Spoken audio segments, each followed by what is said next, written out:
Welcome to a Foxy Tech Tips tutorial on copying and pasting on iPhone. If you find this tutorial helpful, please consider subscribing to my channel and liking the video. This is very easy to do.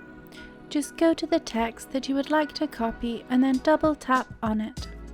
You can drag the edges of the highlighted section in or out if you want to copy more or less text than what's selected.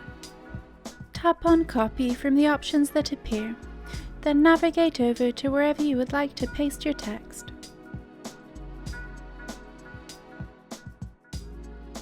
And again, just double tap on the screen where you would like to paste, and then tap on Paste from the options that appear.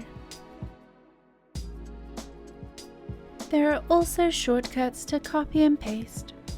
If you hold down to highlight what you would like to copy, and then do a 3-finger pinch, the text will be copied. You can then paste the text by doing a 3-finger pinch outwards. And that draws an end to this tutorial. Please like the video if you found it helpful, and subscribe to Foxy Tech Tips for more iPhone tips and tricks.